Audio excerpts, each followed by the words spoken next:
Sunrise's national campaign director. I also just closed out my third term as Dallas Hub coordinator, and I'm on the core team. And I want to first begin by actually playing a video from the action that we did at Biden's HQ in Wilmington, Delaware yesterday. Take it away, Stevie.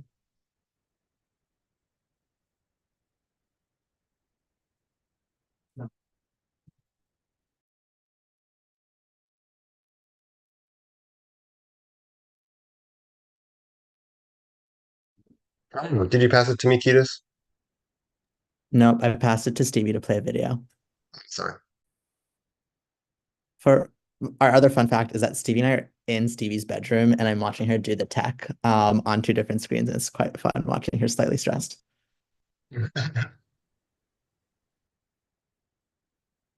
Okay.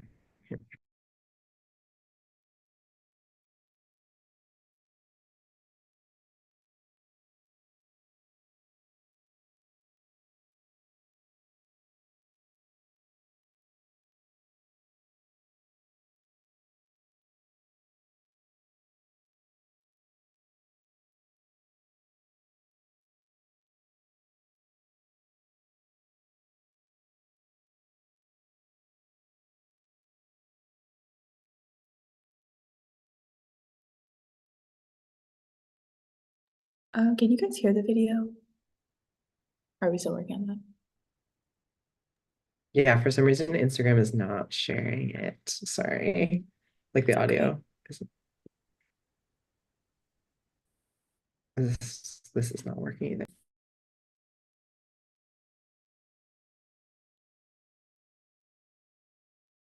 Okay.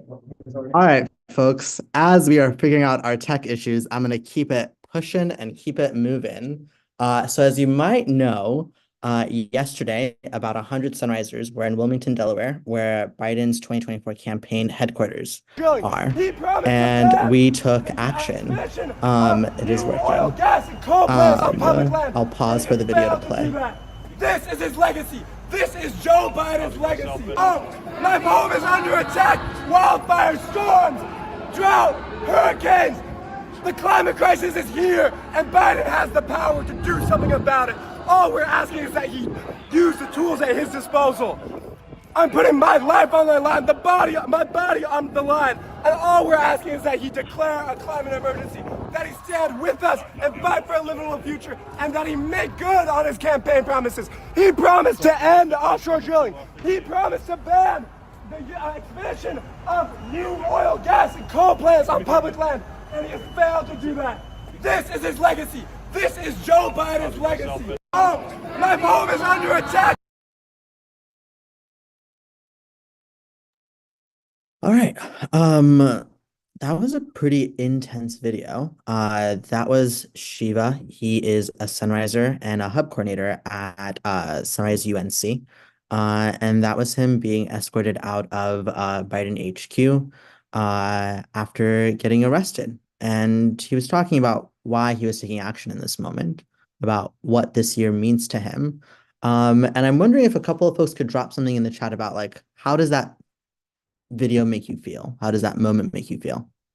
So feel free to take a moment and drop a thought or two.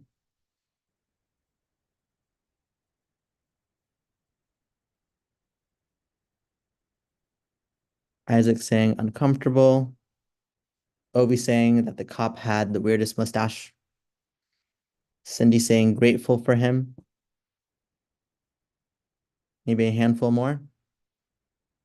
Maisie saying it made me emotional and validating to see someone scream what I want to all the time. And it's getting some thumbs ups in the comments. Maybe one more.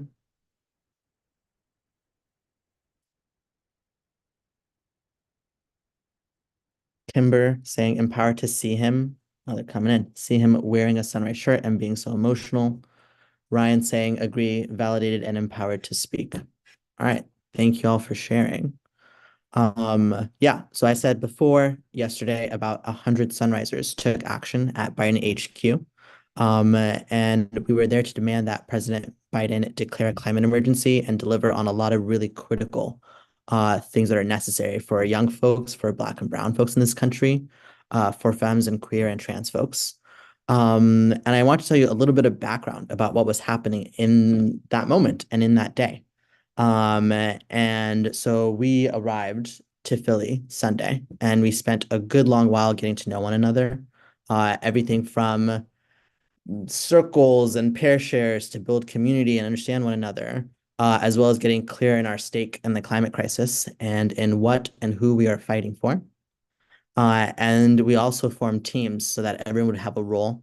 And so we had folks who were marshals and making sure we were getting from place to place safely, not getting in the streets accidentally, that sort of stuff.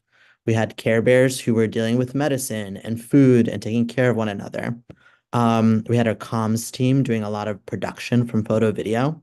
We had a fantastic art team that created a lot of the art that we saw in the content. And we had several other teams making sure that we were safe and taken care of and eating when we needed to, as well as a really sick hype team that moved us to a lot of really fun chants and songs. And so I wanted to name that to say that there's actually just a lot of folks that make these moments possible. And I know some of the folks are in the Zoom room right now. So if you were at the action, feel free to drop your name, maybe your pronouns, where you're from, and maybe the role that you might have held, so folks can see you. I know Erica was at the action. I think there might be a couple of folks. So feel free to drop something if you feel comfortable.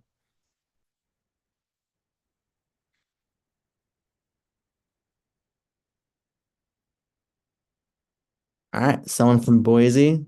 All right, bet. All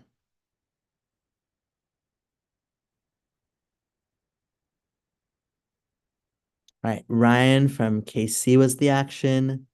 Erica was at the action. Erica did some badass hyping, some great chanting and singing. Okay, cool. Thanks for naming yourselves, folks.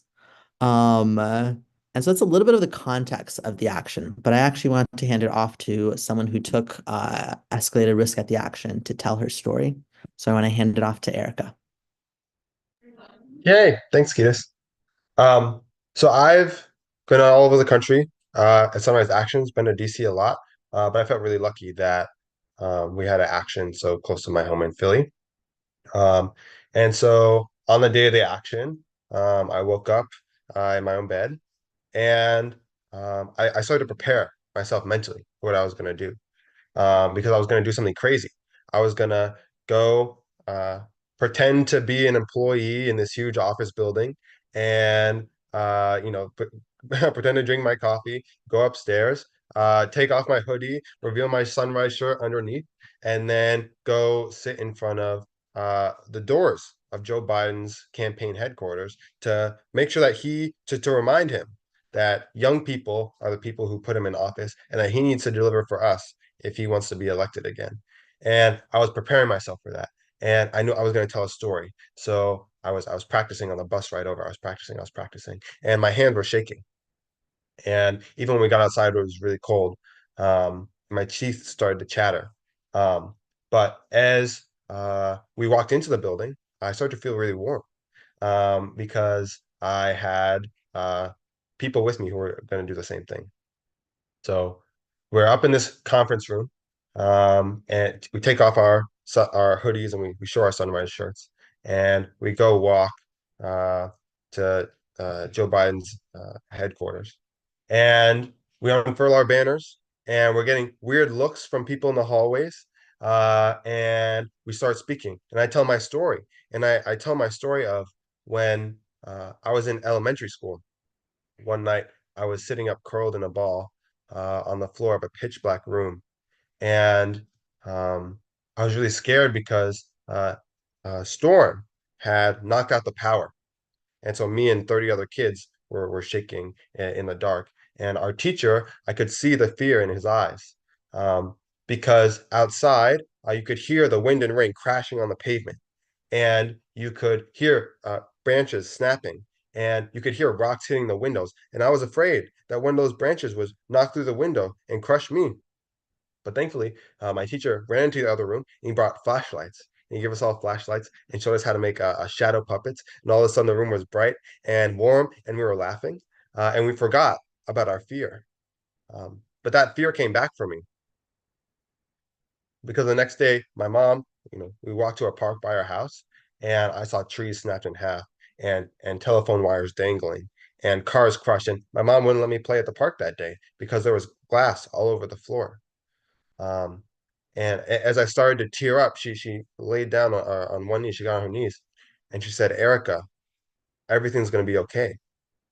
But that was a lie because 2 years ago, we had Hurricane Ida that wiped out my grandma's basement. And my dad had to drive once, twice, maybe even 3 times a week to take out her trash and to get her groceries. And then in Texas, people froze to death while they were hugging their family members for warmth. And in California, as people were running away from wildfires, their shoes melted on the pavement. And last year in Philly, our air was red and so thick you could see it right in front of your face. And these aren't natural disasters. No, they're intentional and they're human made. These are bombs that these fossil fuel billionaires are dropping on our communities. And as I was telling the story, my voice got caught, and I kind of got lost.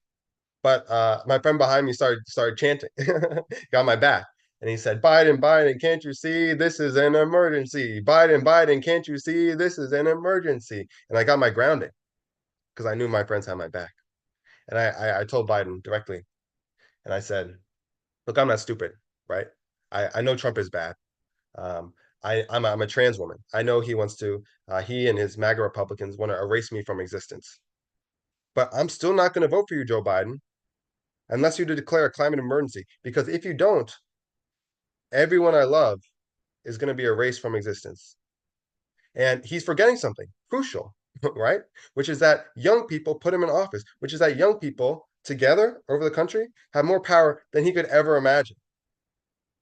And that's why I went to the HQ yesterday, and cops showed up. They told me to put my hands behind my back, walked me outside, put me in a paddy wagon, didn't put my seatbelt on. And I got out of got put in the jail, and there were literal bars, and I was scared. I had one cellmate, and we just sang for 8 hours straight. We sang. I took a little nap, okay. Um, and we got released, and there was a huge bag of snacks and a big thing of mango juice, which is exactly what I requested. And I drank that shit. And then I got home, and I went to sleep, and I woke up, and I started organizing again. Um, and that's why I went for my home in Philly.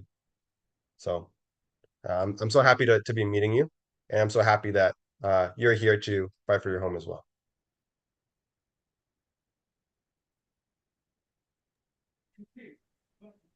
Thank you, Erica, for sharing.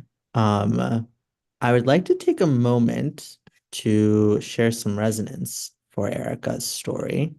And by resonance, I mean if there was a moment in her story where you connected with what she shared, I would like you to comment on it on the chat. And now this resonance is different than saying, yeah, that thing also happened to you, to me. Let me tell you my own story about this bit. That's not resonance. That's sharing about yourself, which is lovely. But in this moment, we want to just highlight something in Erica's story that she shared that we connected with. And so if I was modeling resonance, I would say, I really felt like I was with you when you commented on the seeing the mango juice and getting the thing that you requested after hours and hours of being in a cell. And so if there was a moment that you connected with in Erica's speech, please put it in the chat. Maybe we'll take 2 or 3.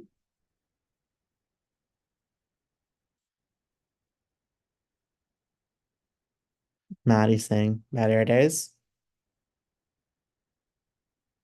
Ishal saying, shoes melting.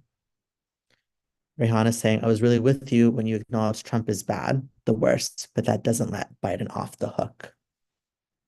Agreed.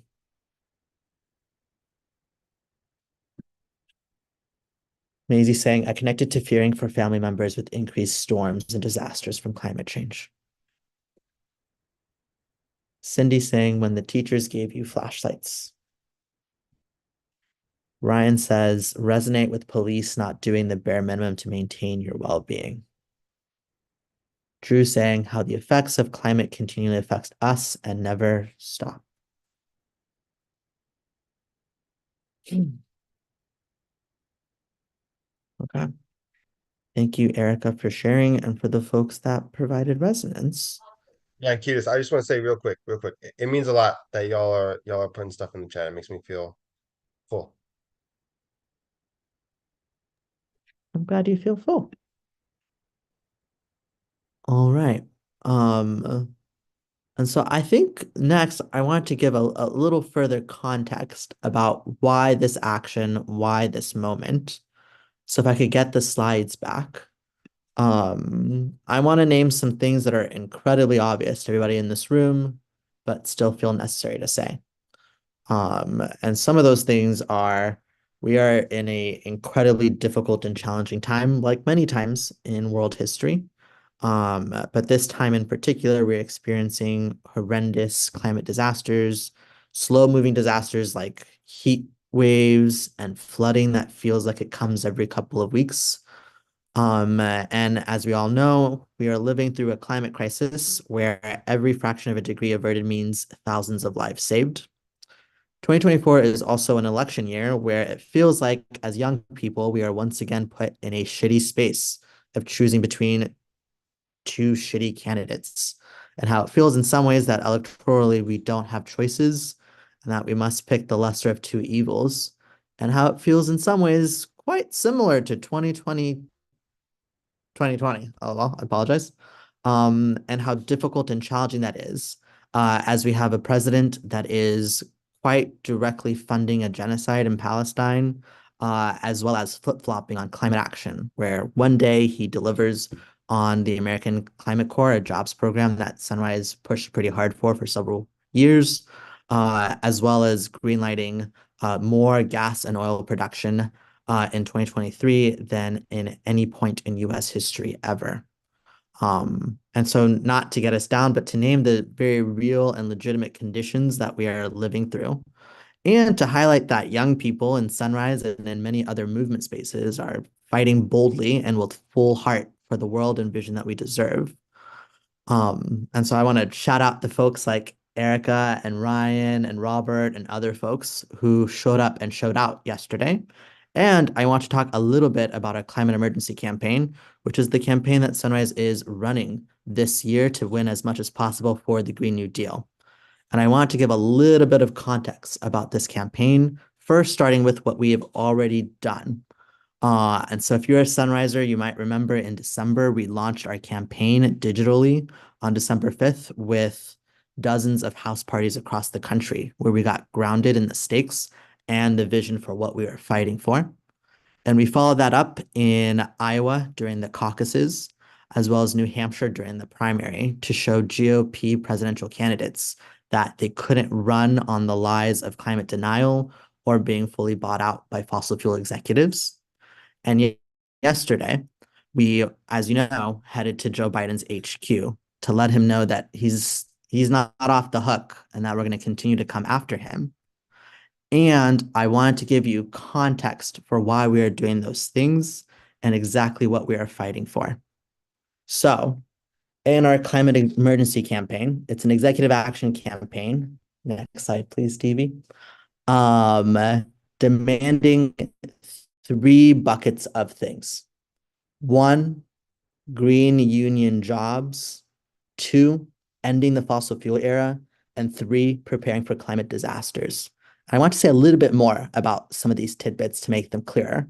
And the things I want to pull out are President Biden actually has an incredible amount of power that he can use at his own discretion just by himself as the sitting president. And they include things like not approving drilling on federal lands, employing a oil export and gas export ban. It includes things like charging fossil fuel executives with the Department of Justice for their, frankly, crimes against humanity. It includes things like upgrading FEMA to do the critical work of eviction moratoriums when climate disasters happen. It means things like healthcare expansions in moments of disaster, and making sure that when something challenging and horrendous happens in your community, the federal government actually is there for regular people and is there for you and me. And so we are pushing and demanding that our president actually step into the shoes of the presidency, and instead of funding genocide and disasters around the world and doing the bidding of fossil fuel executives, he actually listens to the young people and the people of color that put him in office. And so that's a little bit about our demands. And I would like to see in the chat which category of these demands you are most excited about. So feel free to name the one that you're like, damn, that's the vision of the Green New Deal that I connect with.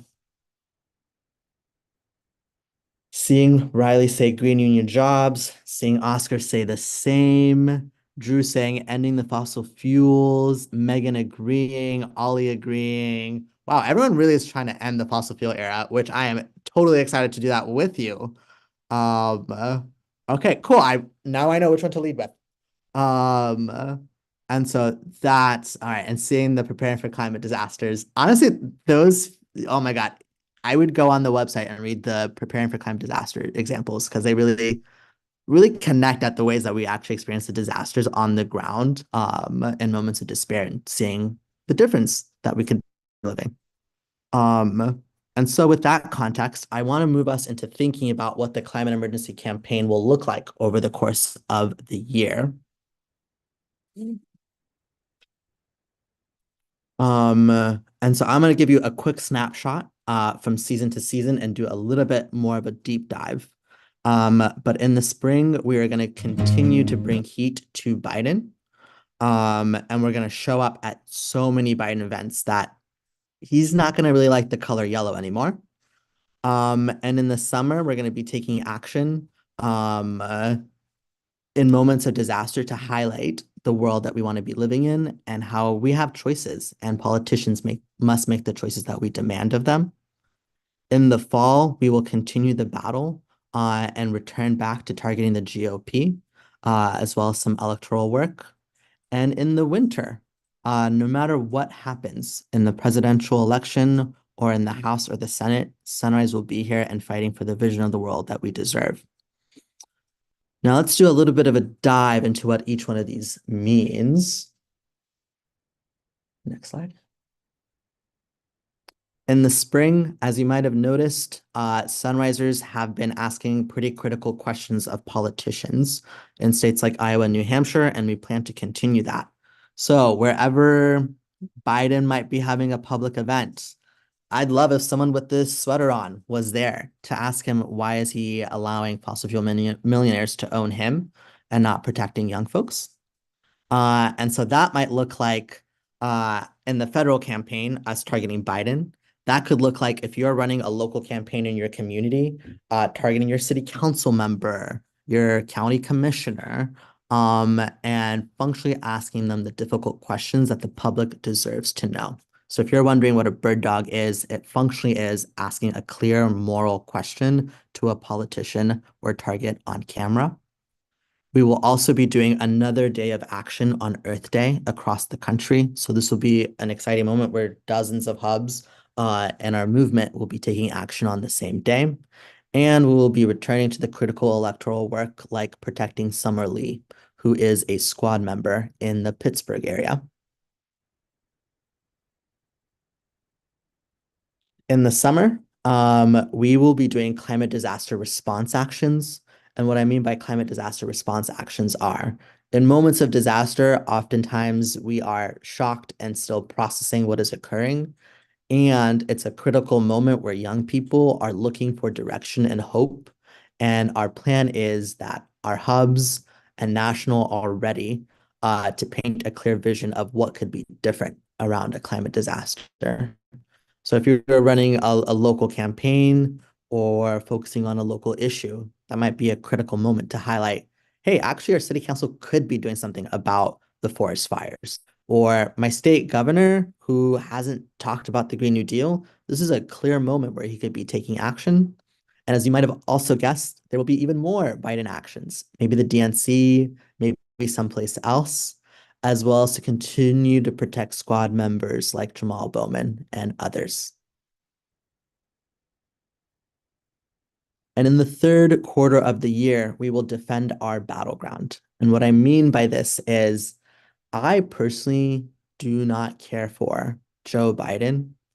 I don't really care for many politicians or really any politicians. And I recognize that I organize on better terrain when Democrats are in office. And so if I want more legislative and executive action wins, I want to be annoying the fuck out of Joe Biden and not Donald Trump. And so we will be doing direct actions targeting the GOP, as well as some possible swing state down ballot electoral work. And finally, once November 3rd, 6th, or 8th, whichever the election date is, I want to ground myself and be clear-eyed in whether Biden or Trump wins, whether we keep the Senate for Democrats or continue not to have the House, that Sunrise will be here and that we will continue to fight for the vision of the world that we deserve. So whatever happens the day after Election Day, there'll be plenty of work for us to do and plenty of organizing for us to accomplish. And so that's some could say short, some could say long snapshot of our national campaign. But I think what I want to ground us in is Sunrise is going to be doing a lot of really, really critical work in 2024 at the national level and a lot of incredibly important local organizing work. And so some of the folks that spoke today, like Erica, are running Green New Deal campaigns in Philly for green spaces. Ryan, who was in the chat, and Erica are in the Kansas City hub fighting for public transit. The Dallas hub, my home hub, is fighting for more affordable housing. And so as the year continues on, I want us to continue to fight for the vision that we deserve and to recognize that this fight happens at all levels, whether it's local, state, regional, or federal or international. And it's going to take all of us to make it a possibility. And so with that snapshot, I'm going to pass it to Shabano to put us into breakouts. Awesome. Thank you, Ketis. Okay, so now we're going to go into breakout rooms so we can meet some other people on this call. You guys will introduce yourself with your name, your pronouns, and where you're calling in from. And then we have 3 questions that you guys will answer, which we'll also put in the breakout rooms with you. But 1, how did you feel hearing about this action? 2, what do you think the Biden administration is thinking right now? Like, are they worried?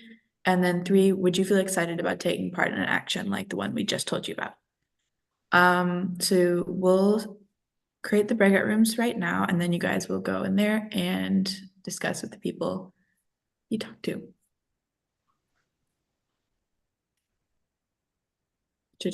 It'll take just a minute to, should say on your screen which room you should join.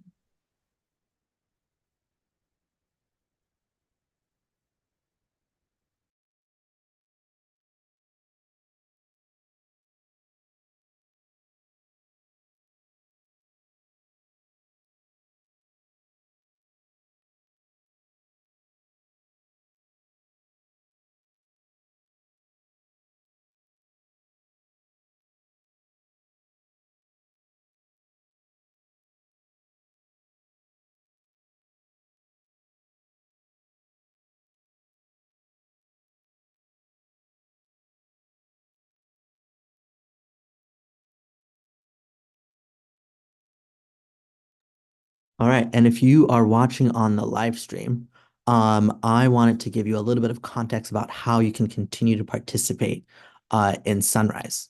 And so about 6 days from now, we're going to be having our Distributed Day of Action on President's Day, which is February 19th, where we will be taking action all across the country to demand that President Biden and the Democratic Party declare a climate emergency. And this might look like you going to your Democratic Party local office and having a rally and delivering petitions about the declaration of a climate emergency. And so Sunrise, over the last couple of months, has collected somewhere around 45,000 petition signatures. And we want hubs and circles and folks in their local communities printing out these petitions, and letting the president and the folks that work for him know that we're demanding a climate emergency declaration and that there's plenty of things and plenty of work for him to do. And so if you are interested in participating, you can go to smvmt.org/PRES. That's lowercase. That was smvmt.org/PRES, lowercase, and learn more about how you can take action.